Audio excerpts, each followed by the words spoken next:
और लोकसभा में मंगलवार को one nation one election bill स्वीकार कर लिया गया है और बता दें आपको कि स्वीकार कर लिया गया और साथ ही साथ चर्चा के लिए इस बिल को संयुक्त संसदीय समिति के पास भी भेज दिया गया। एक और जेपीसी में चर्चा की बात कही जा रही थी तो दूसरी ओर इस पर खूब सियासत भी हो रही है। विपक्ष इसका विरोध कर रहा है तो सत्ता पक्ष इसके फायदे गिना रहा है। इस रिपोर्ट के जरिए देखिए। With your permission, I introduce the Union Territories Law Amendment Bill 2024. I introduce the bill. Lok Sabha में मंगलवार को केंद्रीय कानून मंत्री अर्जुन राम मेघवाल ने एक देश एक चुनाव बिल पेश किया। जो सदस्य इसके पक्ष में वहां गए, जो सदस्य विरोध में ना गए।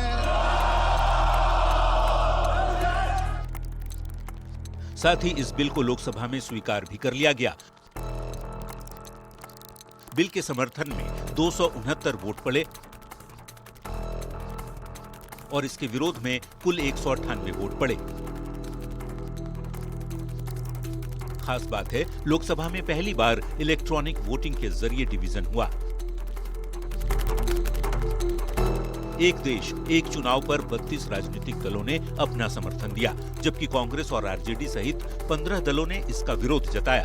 One nation one election bill के बहाने नेता प्रतिपक्ष तेजस्वी यादव ने केंद्र सरकार पर हमला बोला और कहा, बीजेपी वाले संविधान विरोधी हैं और इनका मकसद आरएसएस के एजेंडे को पूरे देश में लागू करना है। मेरे विचार में निर्णय हाँ वालों के पक्ष मंत्री जो विधेयक को प्रस्तावित करें। ये सब देखिए, केवल आरएसएस के एजेंडे को लागू करना है और ये केवल हमसे मैं सीमित रहना चाहते, केवल जो हो यही रहे, मोदी जी रहे। बिहार एनडीए के नेताओं ने तेजस्वी यादव पर पलटवार किया और एक साथ लोकसभा और विधानसभा का चुनाव कराने का समर्थन किया। सत्ता पक्ष ने कहा, वन नेशन वन इलेक्शन से लाखों करोड़ों रुपए बचेंगे और सरकार स्थिर होकर काम कर सकेगी। One nation one election bill आने से सबसे बड़ा फायदा देशवासी को होगा कि लाखों करोड़ रुपए का खर्च बचेगा पूरे देश में। एक सेकंड पहले भी तो वन नेशन वन इलेक्शन था। जब चुनाव शुरू हुआ 52 में इस देश में एक ही साथ चुनाव होता था। ये तो गड़बड़ तब हुआ जब कांग्रेस ने राष्ट्रपति शासन लगाना शुरू किया स्टेट में। समय की बचत होगी, बार बार चुनाव होने से समय बर्बाद होता है, पैसा की बचत होगी, पैसा बहुत खर्च होता है।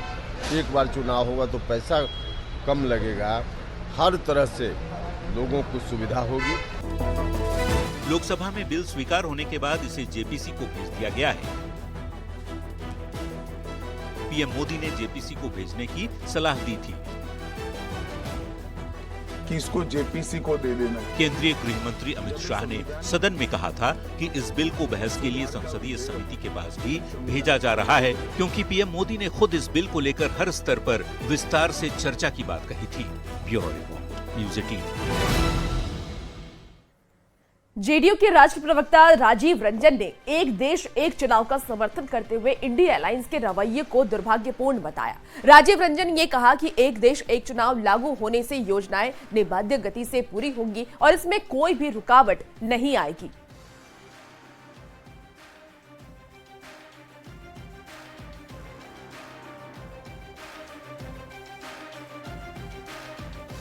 तो कल संसद में एक देश एक चुनाव बिल को पास किया गया है और आपको बता दें, इसे लेकर के जहां विपक्ष इसकी जो रुकावटें हैं उसे गिना रहा था तो सत्ता पक्ष ने इसके फायदे गिनाए हैं।